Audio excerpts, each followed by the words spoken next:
Run that back, turbo.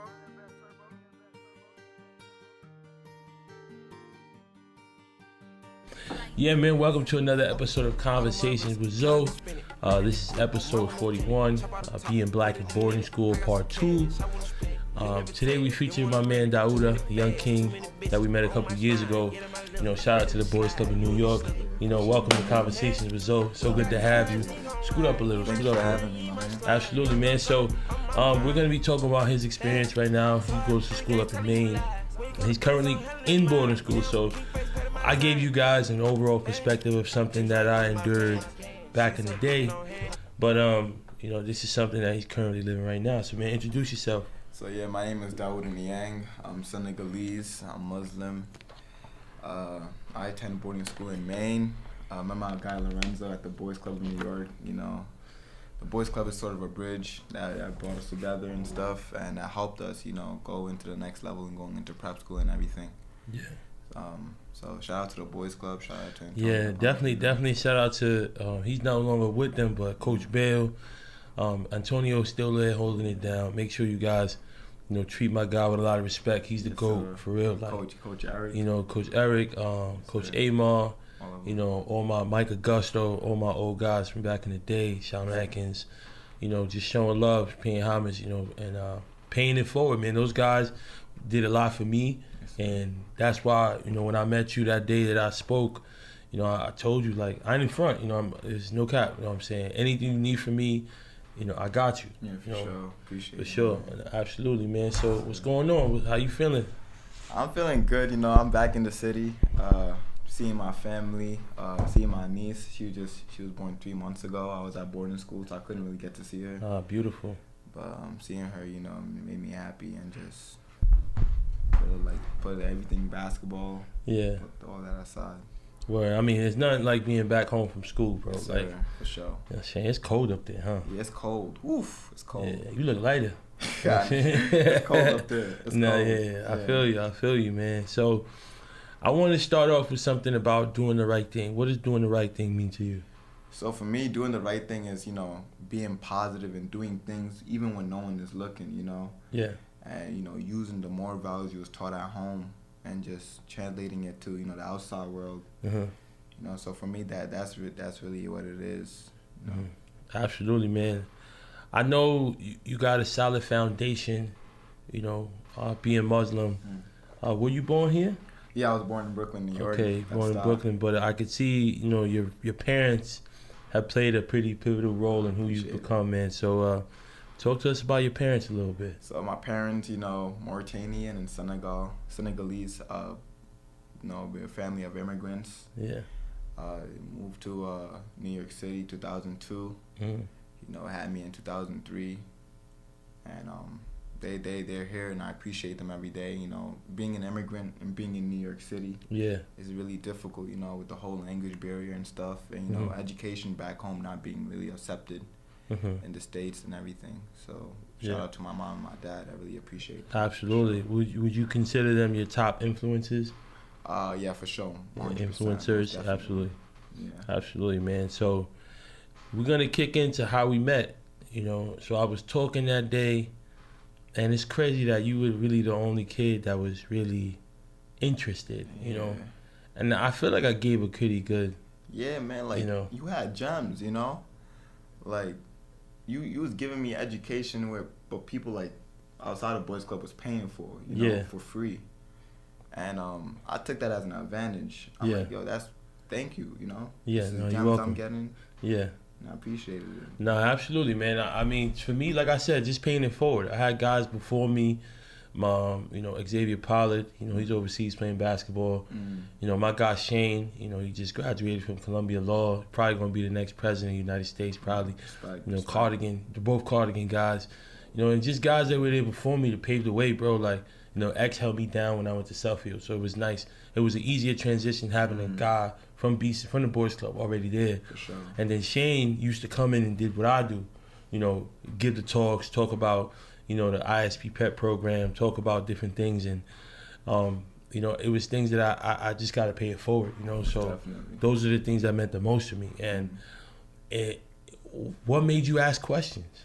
what made me ask questions was like, you know, you came in and, you know, you told us your resume.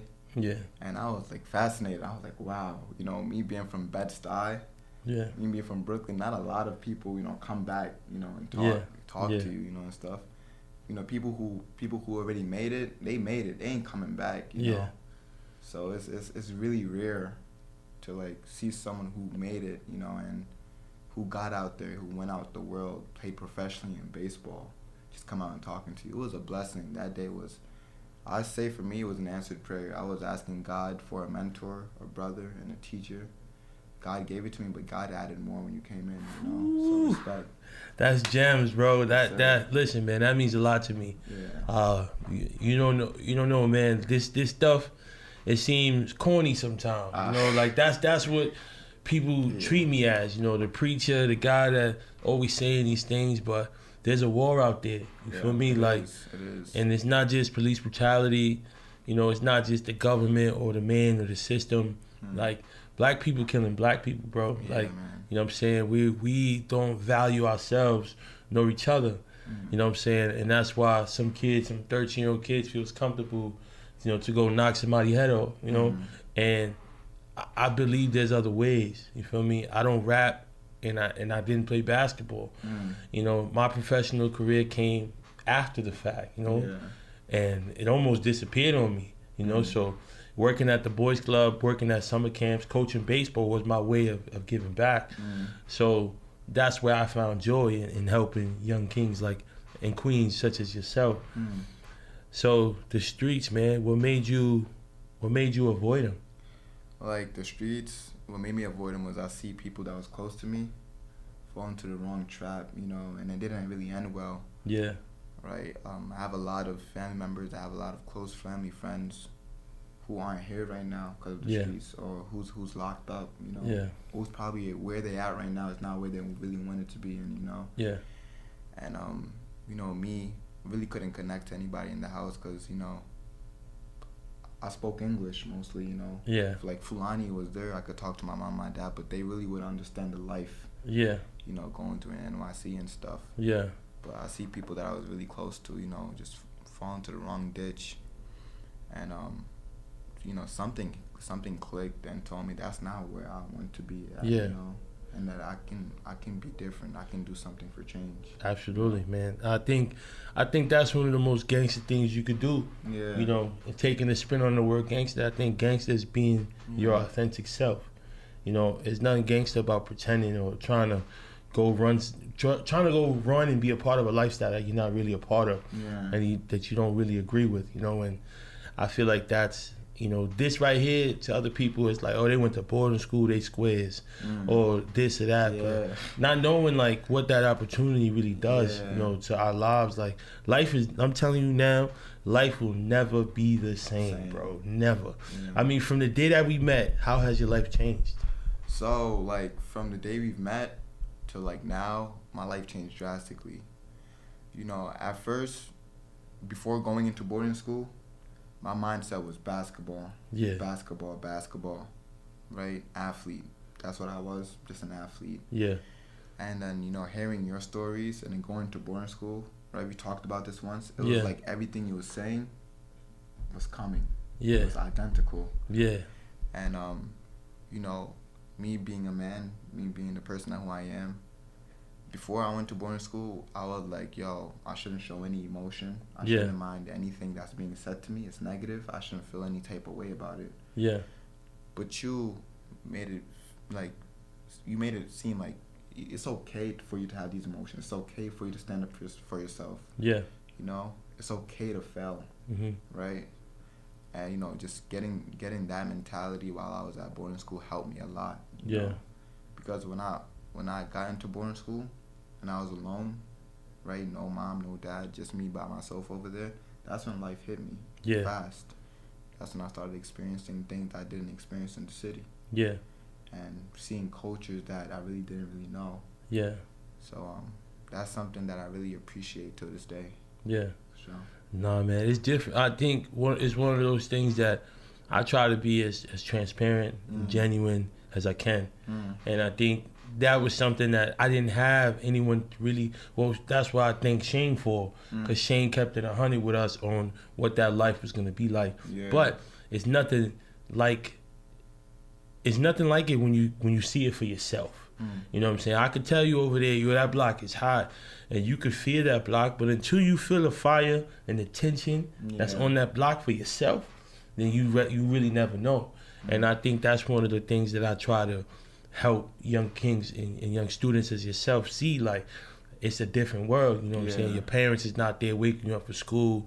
You know, you got to hold yourself accountable, doing your own laundry, manage a couple dollars that you may have in your pocket. And then you're in a world where kids have way more than you have. For you know? sure. So it's trying to navigate a world that wasn't really built for you. You feel me? So you spoke a little bit about basketball, but what does basketball mean to you? Basketball was like an escape route for me, you know. You know, growing up in the hood and everything, you know, in Bedstuy. Yeah. If you think about Bedstuy, you know, it's probably not the first thought you get. It's probably not a good one. Yeah. But you know, there's people who was rapping, there's people who was trapping. Yeah. And then you had these people who focused on sports. Yeah. You know? And basketball was there for me. You know, whenever I was angry, whenever I was sad. Yeah. Just bouncing that basketball just helped me out a lot. You know, just shooting it. Yeah. So it was definitely therapeutic for me. No, absolutely, man. That's amazing. I know sports is one of the most positive outlets out there, and I respect the people on your block, even though I don't know them, for just letting you be you. Yeah. You feel me? And I think I was kind of in the same path. Like, you know, I grew up in the South Bronx. Yeah. And, you know, people say, yeah, it was a gated community, but once I left that gate, you know, I'm in the jungle, you know, and I was surrounded by, you know, some of the most dangerous neighborhoods, you know, in New York City. Yeah. So, I respect you. You know, I want to give you your flowers for just staying in your lane. Sure, thank Feel me? Like, just being you, you know, and that's hard when everybody else wants to be the same. Like, you know what I'm saying? It's almost like people shun being an individual. Yeah. Like being an individual is not cool. You know what I'm saying? Yeah. It's the coolest thing you could do. It is the coolest thing you can do. Yeah, so why boarding school? So at first I wasn't really, you know, with it. You know, just being far from my mom, my dad. Yeah. But you know, there's people I known who went to boarding school. Yeah. And you know, I spoke with them, and I'm like, yo, you know, keep it 100 with me. Yeah. Like, how you like it up there? How they treating you and everything? How's everything over there? Yeah. And they told me, like, yo, if you don't love what you do, it's gonna be hard. Yeah. And you know, it's a challenge up there, but the good things about it is you're getting a great education, and you're also playing your sport at a good level. At a high level, pretty high level, facts. And that'll prepare you for college and everything. And I was looking at what the public school I was at the time. I was looking at, you know, what my public school had to offer, you know. Yeah. And at my public school, you know, I was playing basketball and everything, but I felt like I could have done better. You know, I felt like, yo, if this is where you want to go, this is the path you want to head. Yeah. Then boarding school is the next step for you. Yeah, facts. Yeah, I mean, I'm not gonna lie, man. I went home raving about you. Like, I was just hoping somebody hit me up. You know, I gave everybody my number. Yeah. I gave everybody my email. And I answered, you know, like, you know, and you was the only one that called me, though. Yeah. You know, you followed up. You know, I wrote you that recommendation letter. You wanted to go to Suffield. Yeah. And I told you, bro, like, Suffield is just one school. Suffield is great. So you just need to go somewhere. You know what I'm saying? Somebody gonna throw you the bag and you go to that school. Oh, yeah. Shout out to Sean Atkins. Yeah, shout out to my man Sean Atkins. I know you had your heart set on Suffield, but I know he kept it real with you. He had a great conversation. Tell me what you remember about that conversation. So, you know, at Mr. Atkins, you know, I went to Suffield, you know, visited, you know, spoke to Coach Fava and everything. Yeah. Basketball was going good at the time. Yeah. But, you know, Mr. Atkins was like, yo, you know, I know you want to go to the school. Yeah. But there's so many other schools, you know. Yeah. And these schools will be lucky to have you and everything. Facts. Right. So please just keep your, you know, keep your options open. Keep your options open and everything. Yeah. Suffield didn't work out. Yeah. Right. But I feel like it's a good thing. Yeah. That now looking back at it, it's a good thing that I didn't. Yeah. But, you know, to this day, I appreciate Sean, because if it was any other admission office person, they would just tell you to keep their school in the highest radar. Yeah. No, I mean, that's why you gotta love a guy like, I call him Uncle Big Time, Theo Big Time, but that's why you gotta love a guy like that who he comes from where we come from. Yeah. For me, like, he understands. And he understands what it's like to get out and try to make something of yourself. Absolutely. And navigate through these worlds that, once again, you know, weren't all built for us. Yeah. And he went through it, and he's very transparent. He's very organic. He's very loving about it. Absolutely. And I knew you were in good hands, you know. Yeah. And I think we all kind of manifested it for you, that, you know, even if this doesn't work out, you know, something will work out for you. Yeah, like the day I committed to the school I'm going to now. Yeah. You know, he's one of the first people I texted. Yeah. Like, you know, I kept it real with him. I said, thank you so much. Yeah. And, you know, Sean being, you know, Sean. He's a real one. He answered positively. Yeah. He loved my message, and and to this day, I appreciate him for that. No, absolutely, man. And I remember you called me, and I think the pandemic was just kind of bubbling up, you could say. And I remember, like, I cried, bro. I teared up. I was really emotional, just because, you know, I felt like I played a part in, you know, helping another king make it out. You feel me? Like, sure, you did. And like I said, bro, I gave the blueprint, you know. If you take it, you take it. You don't, you don't. And I don't know what the other guys in that room are doing. They didn't seem like bad guys. We had a couple clowns in the room that I don't remember their names, but I remember having to stop and be like, bro, like, I'm really giving you game right now. You feel me? Like, I'm trying to put you on to what's going to happen next year, because when you get there, there's probably going to be 10 to 20 people of color. You know what I'm saying? Including staff and faculty. You know what I'm saying? There's not going to be many of you up there. It's not. And especially if you're not used to that, it's a culture shock. It is. It is a culture shock, a huge one. Do you remember your first day of school? Oh, yes. My first day of school, like, I had my boy Aaron. My boy Aaron with me. Like, that's my brother. I feel like I've known him forever. Yeah. But I had him with me. I met him. You know, my boy Latrell, he went to the boys club. Yeah. He connected me with him and everything. Yeah. And, you know, Aaron just showed me the ropes, showed me around. Yeah. You know, showed me the shortcuts to things to make my life easier, you know. Yeah. And although sometimes Aaron don't know what I go through in Brooklyn. Yeah. He has a sense of, you know, being a minority. Yeah. In a, you know, a predominantly white institution. Yeah. So my first day of school, you know, it went smoothly. I met my teachers. I really didn't talk to my teachers. Yeah. Like, probably for the first month that much. I really didn't talk that much because, like, I really didn't know who they were. Yeah. And, like, you know, growing up, you know, in Brooklyn, you're not taught to trust. Yeah, you're not taught to trust. Yeah. Your trust takes time. Yes. Because you don't want to, you know, as they say, you don't want to get caught lacking and everything. That's a fact. Protect your neck. You got to protect your neck. At all times. Yeah, that's facts. And so, how would you describe the culture in boarding school? So, the culture in boarding school was different, and it took me a pretty long time to adjust to it. Yeah. Because I was coming from Bedford. I was coming from, you know, a local school right by me, 5 minutes away. You know, I had like 20, 30 kids in one class. Yeah. Whereas with boarding school, you will only have like 5 to 8. Yeah, word. Right? 12 max, depending on like a history class or something like that. Even 12 can be too much. Even 12 can be too much. But yeah, that's another thing. For those out there, you know, a little short segue right here. The class sizes do matter. You know, people feel like, you know, it's 28, 30, 32 students. You know, I remember I had 34 students in one of my classes. And it does make a difference. You know, it's a smaller setting. It's more intimate. You have a voice. You know, there's only about 8 other people in the class. So I think you're really pressured to actually read the material, be more in tune and really talk about them. Like, say, an English class, like, you really got to talk about that book in depth because there's no real hiding. You know what I'm saying? There's not that many people in that room to hide. You know, and 34 kids in the class, you can easily you could probably give 2 answers in a whole week. But yeah, it was a shock, you know. And I was in class, I would ask the teacher, "Wait, I can do this and I won't get in trouble?" Yeah. Oh, okay, you know. Yeah. Like, you know, it was comfortable. You know, there was couches in the room where you could sit. Yeah. Like I really didn't have to ask to use the restroom.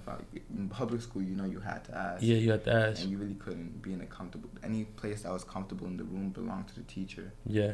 But thanks to my school, you know, anywhere we sat, we could be comfortable anywhere, you know. Yeah. You could ask questions. Some of our teachers lived in our dorms. Yeah.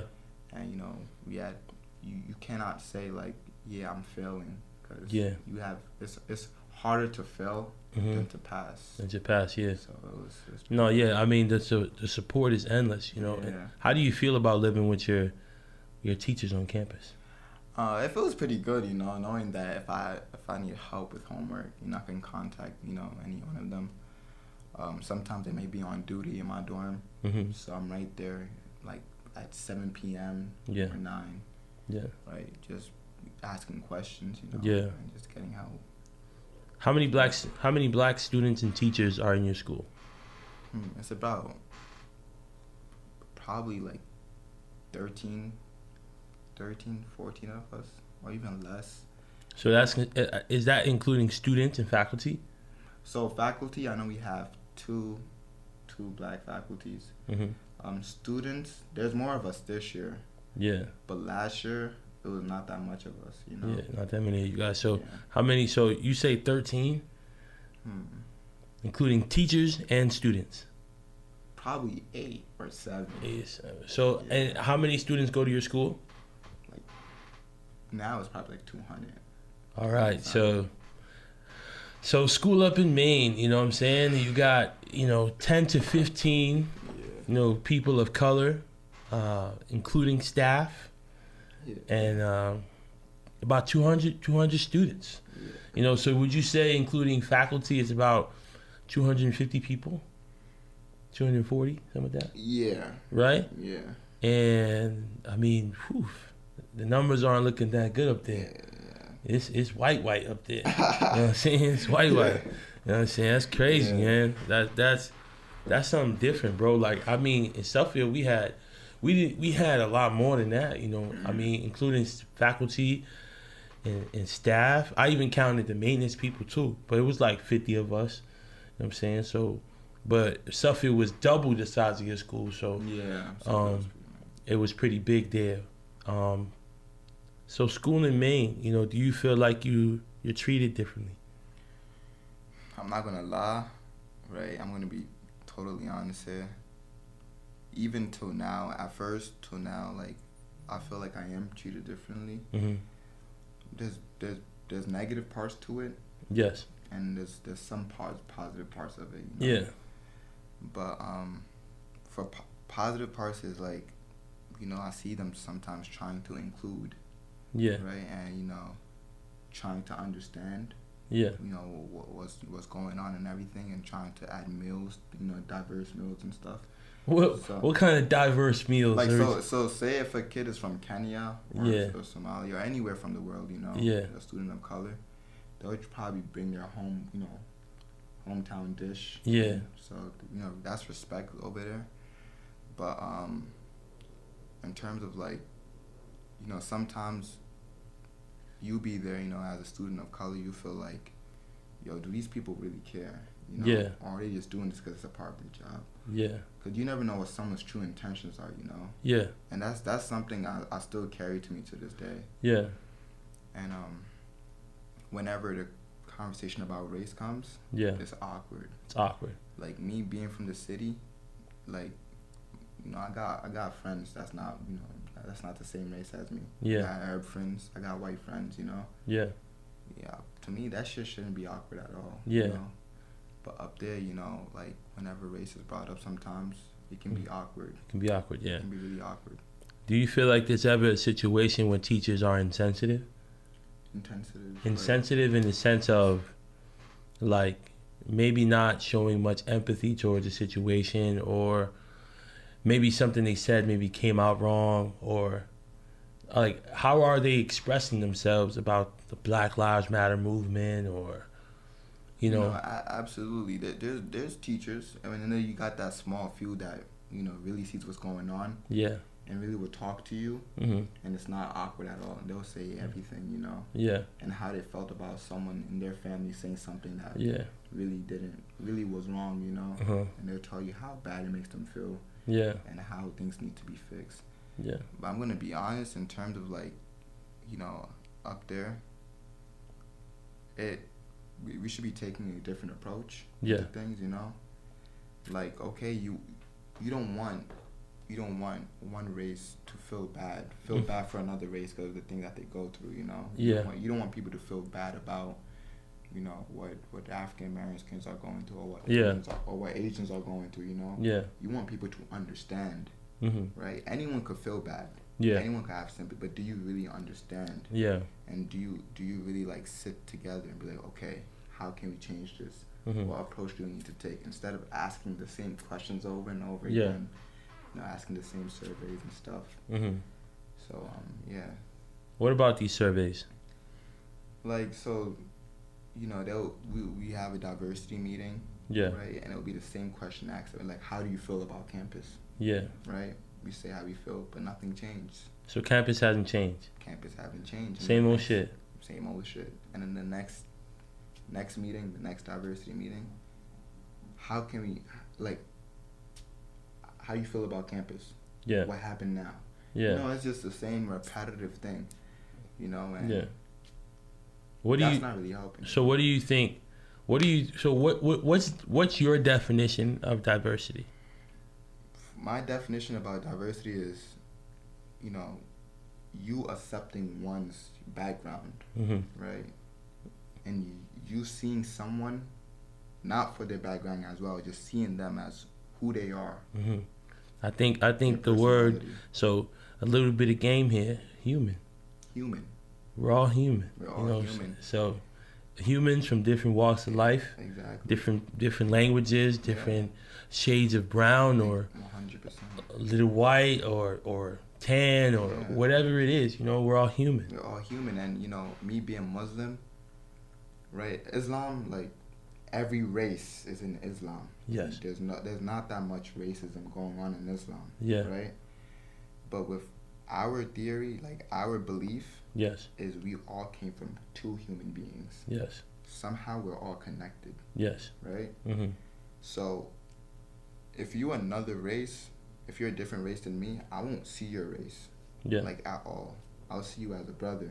Yeah. Because somehow, if we was to go back in time, yeah, we come from the same origin, same root. That's how I see it. Yes. You know, somehow we're all connected. Yeah. No, I think we're all, I mean, that makes sense because I feel like we're all one or two people away from knowing the same person or having a mutual friend. Exactly. You know, it's some things align too perfectly. And I think for you, what you were saying earlier, with your path to boarding school and how what you prayed for sort of kind of aligned, and the things that you manifested were able to come into fruition.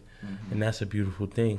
So what I meant by insensitive was, are there ever times where maybe a teacher said something that didn't come out right, or maybe it sounded a little funny, or maybe in reference to where you're from, or maybe just in a reference to black people that something just didn't come out right? I wouldn't say so. Like, nothing from teachers.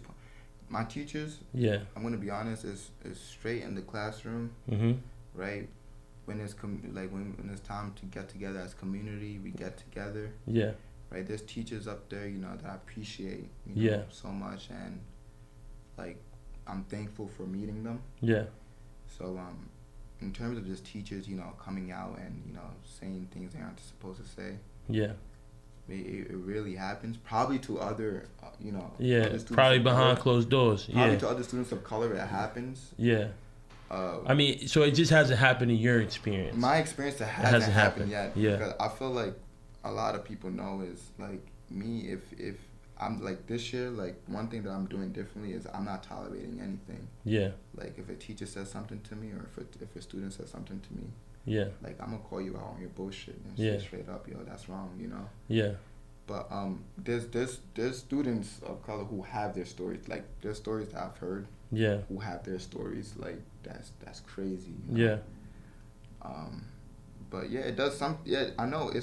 I'm aware that it does go on. Yeah, that it does go on. Yeah. So, tell us about some of your struggles though, up there. As far as being black in boarding school. So a struggle that I had, and I really didn't tell anybody at all. Well, like I had a mental health struggle. Yeah. And I won't say it's gone away. Yeah. But I'm probably like it's probably still there. Yeah. And I do go through it, and I do have it. But I may joke around sometimes and tell my friends I never knew what depression was. Yeah. Until coming to boarding school. Yeah. But depression is a real thing. Depression is real. And mental health is just as important as physical health, you know? Amen. And that's something that I didn't stress. Yeah. Before coming into boarding school. Uh-huh. Like, last year, Maine being a culture shock to me. Yeah. It was hard, and coming back home, and there was, there's some issues at home as well. Yeah. It was just hard. Yeah. Me being 17 yeah. years, right? I didn't really I would always ask myself, why me? Like, why do I have to go through it now? Yeah. And sometimes I still ask myself that, Yeah. But depression is a real thing, and there's times I still it still clicks. Yeah. I still have my mood swings and everything. Yeah. Still get negative thoughts. Yeah. But it's real, yo. It's really real. I mean, I definitely could attest to that. I went through a depression earlier this year when my boy from Suffield died. Yeah. Shout out to my man Spencer Rose. Yeah. Long live Speed. My condolences, man. Yeah, it was his birthday the other day. It was tough, and yeah. I think death is kind of normalized. Yeah. I think you don't avoid death when you go to boarding school because maybe your friends from the hood aren't dying, but now your friends from boarding school are dying from overdoses or other things that they have going on, whether it's health. I had my boy Henry, he died from cancer at 20 years old. But then, I got my boy Jonathan, who's from my hood, and he was murdered. He was killed.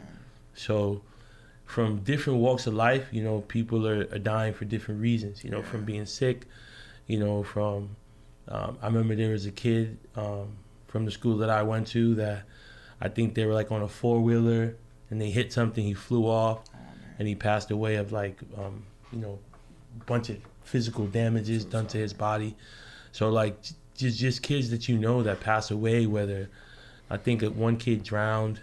So just crazy things. So you think you avoid going through death and things of that nature, but it's something that you still live with that trauma some way, somehow.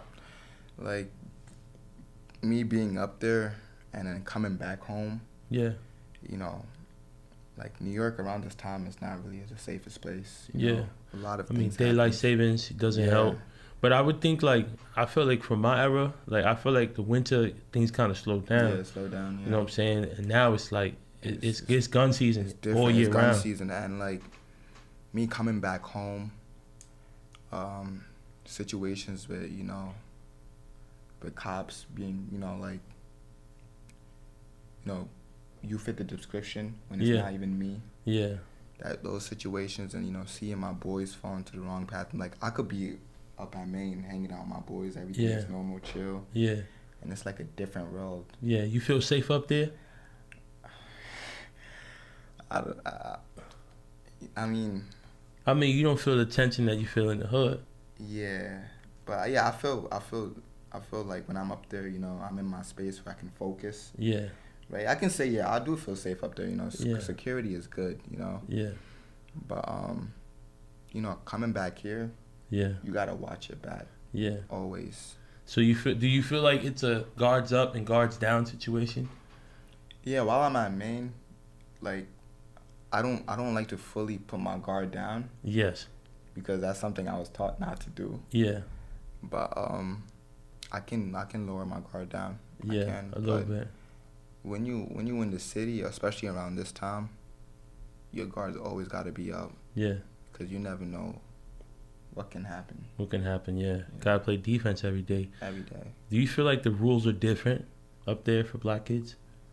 For black students? Like, say a kid gets in trouble.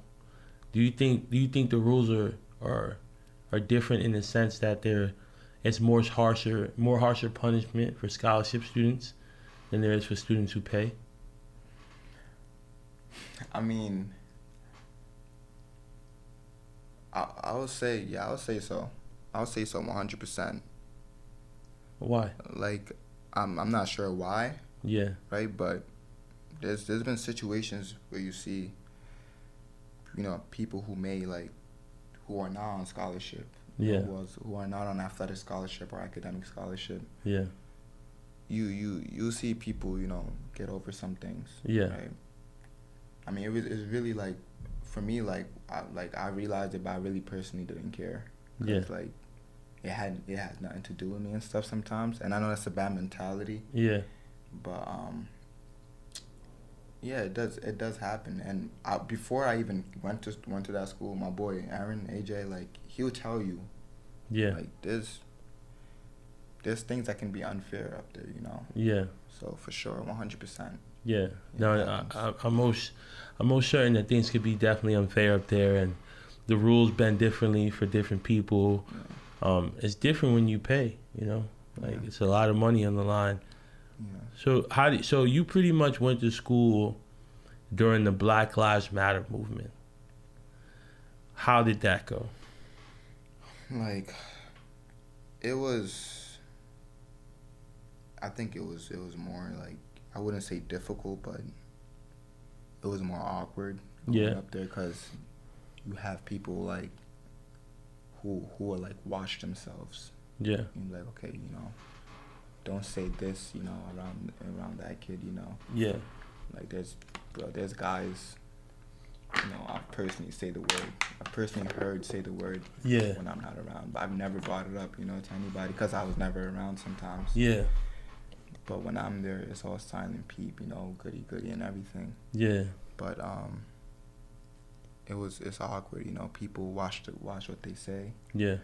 And then you have people who actually support the movement, who actually cares, and then you have people who are paid to care. Yeah.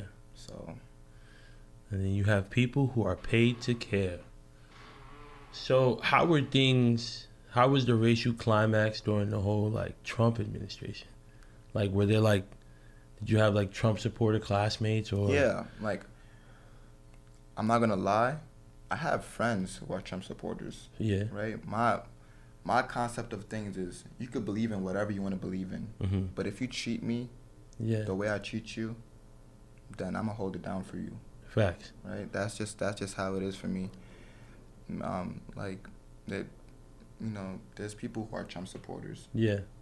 There's other people who are Trump supporters because their parents are. Yeah. Right? That's facts. And, not knowing anything about politics. Mm-hmm. But I really, just keep it like that. My political beliefs, whenever I'm asked about it, yeah, I talk about it. But other than that, I don't really, yeah, partake in politics. Yeah, I mean, I feel you, and I feel like the whole. I have friends who are Trump supporters as well, and I feel like as long as you're able to see the racial tension and everything that also comes on, not just politics, but everything else that has happened, then we straight. If you blind to it or delusional to the fact that it's not happening, then that's when things get a little scary for me, because it's like, how could you not see it? You know what I'm saying? It's clearly in your face, you know what I'm saying? And it's a thing that, has become. But shout out to Trump for that reason, though. I will say that, though, because he exposed America for what it truly is.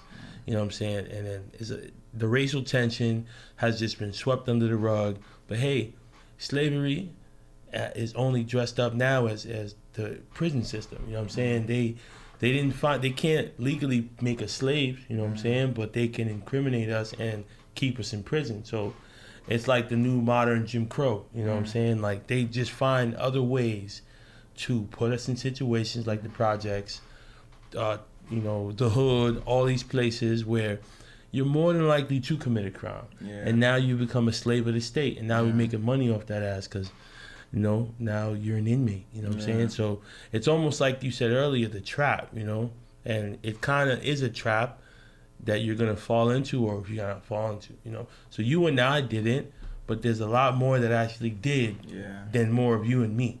Yeah. You know. That's crazy, man. So Black Lives Matter has sort of kind of faded out. So would you say anything has changed since? I'm going to be honest. Last year compared to last year and this year I went through so much traumatic shit. Like my what? parents went through so much traumatic shit. Like, I'm gonna be honest with you, the next time my mom and like my dad probably coming back to Maine, it's probably my graduation. Okay. Keep it above. Like, there's been times where me and my boy, we would go to Walmart. Yeah. Right, and a lot of my classmates don't know about this, right? But there will be people who call you the N-word with a hard R. Yeah. Just drive by, and you have your teacher who isn't the same race as you. Yeah. And it's awkward, you know? Yeah. You know, thankfully, my teacher, she was like, yo, we need to talk about this. Yeah. Right? This is wrong. I don't want this to be awkward. Let's talk about it. So shout out to my teacher. She know who she is. Yeah. Respect to her, and she's my dorm parent. And, you know, I have 100% us all love from her, you know, and everything. But, yeah, like, it's been hard. And, you know, like, in boarding school, no one in boarding school, a person of color can tell you this. If you can say this too, you can testify to this. Yeah. You're going to hear microaggressions. Yeah. A lot of them. I heard microaggressions last year. Yeah. But I disregarded it. Yeah. Right? Because I was still going through the process of adjusting. Yeah. And I really didn't know what was actually wrong, you know, what was actually bad. But when that specific experience happened to me at Walmart, like, I'm like, yo, I'm a human being first before anything. Yeah, facts. Right? My feelings matter. Facts. So every microaggression that's said to me, like, I stand up for myself. I'm like, hey, that's wrong. Yeah. Right? There's recent situations actually where I stood up for myself. Yeah. But this year it's been harder for me. Yeah. In terms of like things being said. Yeah. Things being heard, things going on. Yeah. In my particular setting. Yeah. Like what kind of things being said? Like, you will have someone ask you if you can say the N-word. You will have yeah, we all been there. Yeah, we all been there. Yeah. You will have someone say an N-word joke. Yeah. Right? You will have, like, for me personally, my religious objects has been moved. Yeah. It has been violated, and I didn't appreciate that. Yeah. People move your people stuff. Making fun of you being Muslim or So there's Muslim jokes, and there's sometimes there's sacred tools as a Muslim you have with you. Yeah. And sometimes like it can be, and there's people who are curious and ask you, and they learn about it and they see it's interesting. Yes. Right, and they'll be like, hey, like, do you mind if you can bring some like clothing back? Because I think it looks really great. Yeah. Like this year, like I've embraced my culture more than ever. Yeah. I've been wearing my dashiki. I've been wearing my African clothing my mom got me. Yeah. My dad got me. I've been praying with it. Yeah. I've been praying publicly with my friends in my room sometimes. Yeah. So this year, like, after that situation in Walmart, like, I said to myself I'm going to be who I am. Mm-hmm. And I'm going to know who I am. And I'm going to represent my family. Yeah. And the people back home who don't have the same opportunity that I have. And that's gangster, bro. Yeah. You know what I'm saying? Once again, being authentically yourself, standing up for yourself, standing up for what you believe in at all costs. And it doesn't matter where you are. Mm-hmm. You know what I'm saying? When I say finding comfort in a white world, what comes to mind? Like finding comfort? In a white world. For me, is like I said earlier, like knowing who you are. Mm-hmm. And also like being around people that's out of your race. Yeah. And they understand. They're trying to understand. Yeah. They're telling you this is wrong. You should not be tolerating that. You should speak up. Mm-hmm. You know, so just finding that, you know, that group of friends, you know, who are family, Yeah. who are outside of your race as well. Yeah. And just them being there for you, I feel like that's the best comfort you can have. Yeah. So do you feel supported at school? Now, I mean, I have a faculty, and she's African American. Her name is Renee. Yeah. She's the best. So in terms of that, like, I feel supported knowing that she's on my side. Yes. Because she understands. Yes. You know. Last year, you know, I still appreciate my school for trying. Yeah, I know that they're trying so hard, and I respect them, you know, for it so much. Mm-hmm. But this year, you know, Renee is like a game changer. You know. Yeah. She asks me questions that some people, you know, are afraid to ask. Are afraid to ask. Yeah. I can have conversations with her that I can't have with others. Mm-hmm. And also this year, like, the students that were brought in, like my guys who live in the dorm with me. Yeah. Shout out to all of them. They know who they are. Yeah. Shout out to my guys. Yeah. Shout out Those to are my guys too, man. Yeah, like, for sure. Yeah, I love them to death, you know, and they understand. Mm-hmm. They understand, you know, and they tell me, like, yo, this is wrong. Yeah. You know, you should not be going through that. I'm sorry. Yeah. So that's, and I can have conversations with them. Yeah. That may be awkward with others. Yeah. It isn't. I mean, I think part of it was just having a safe space to say what you need to say what you want to say, and not always have to explain yourself fully because the other person understands. Yeah. You know, and I think that was the good part about having such good friends when I went to Suffield. That really helped, you know, because like you can have a conversation with me and you don't have to think that, oh, Lorenzo, I can fill in the blanks because not only have I experienced it or have I lived it, but I get it. And it's kind of hard to have a conversation with a person that just doesn't get it at all. You know what I'm saying? So do you feel obligated to align yourself with other black students? Align myself. Like every black kid has to be your friend, or do you feel like black kids have to stick together up there?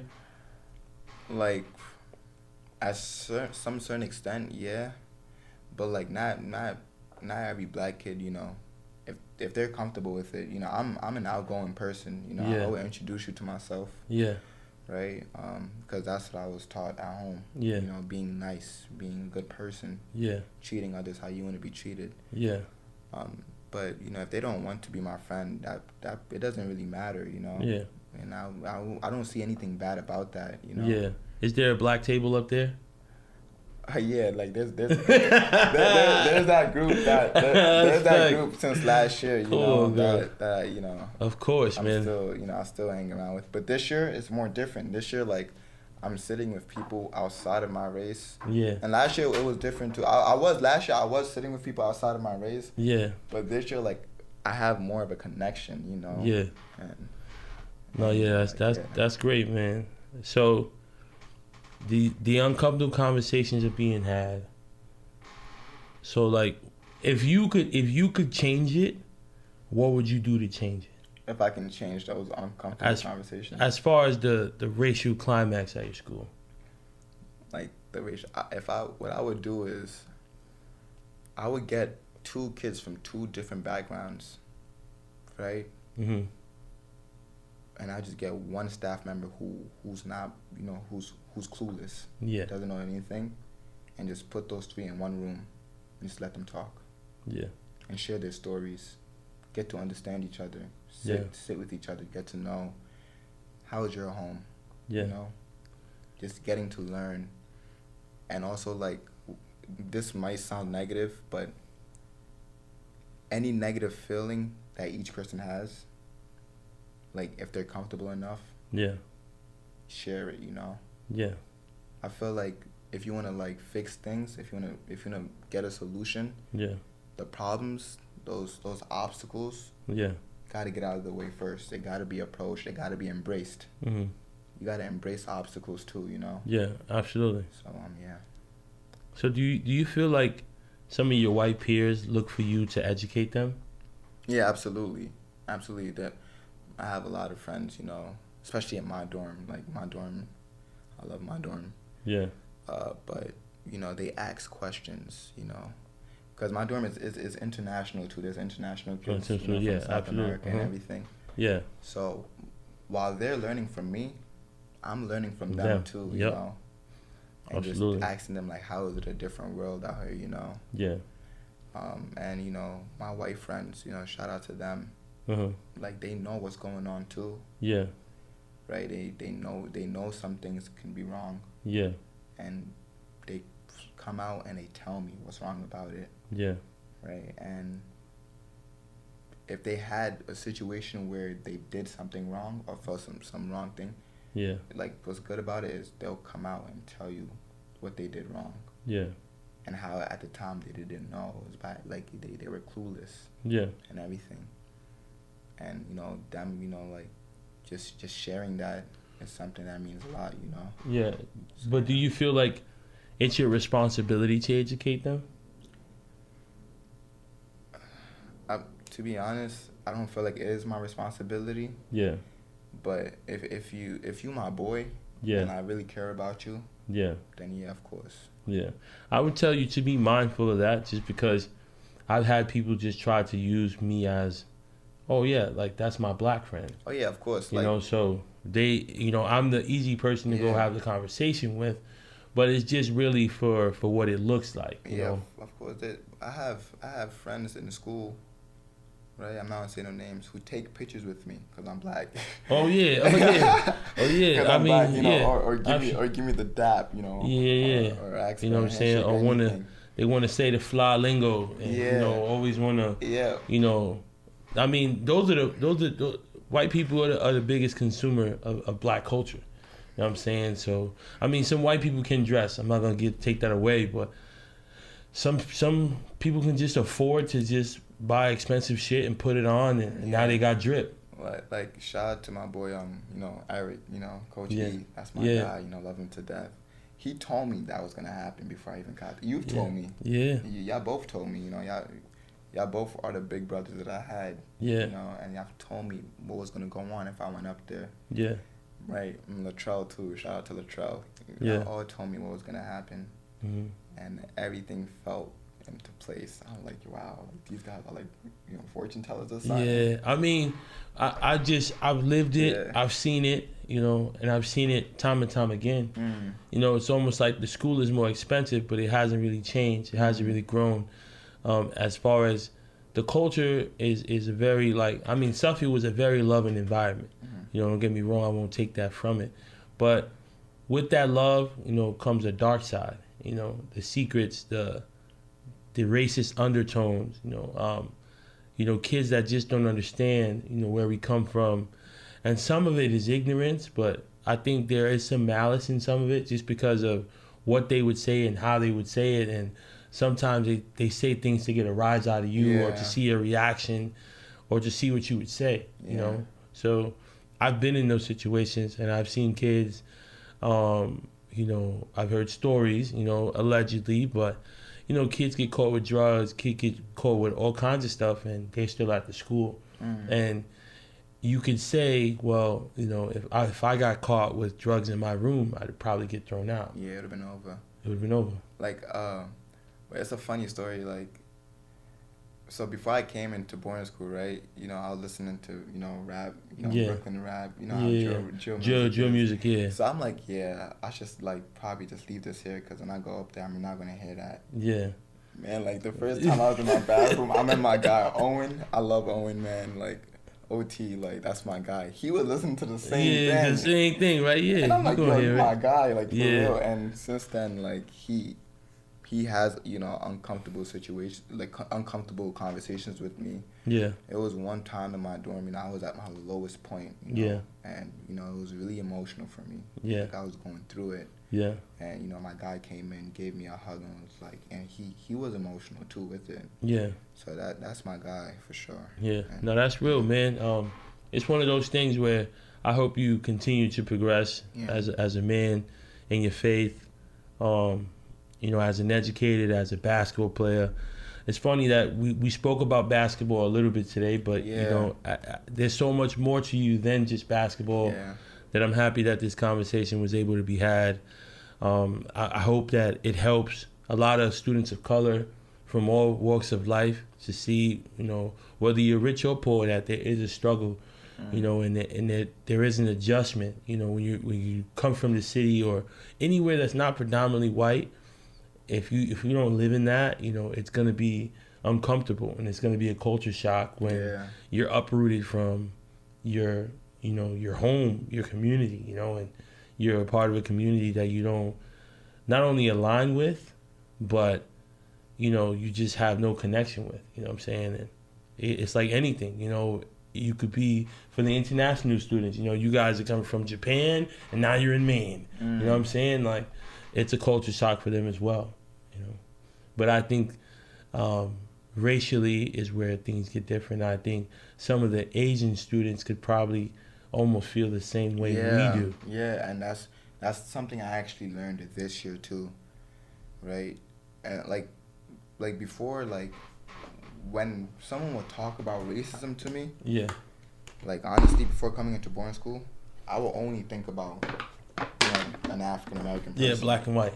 But when I came into boarding school and then learned about people's different culture and everything, and them sharing stories, man, they go through it too. Yeah, they go through it. Yeah, they go through it too, but I have friends that are from all over, and like shout out for them, shout out to them, just keeping their head up every day. Yeah, and staying positive. Yeah. So that's something that needs to change, though. So I mean, you're a little too young to give advice to your younger self, but what are some goals and things that you aspire to do in life? So like next, what's next for you?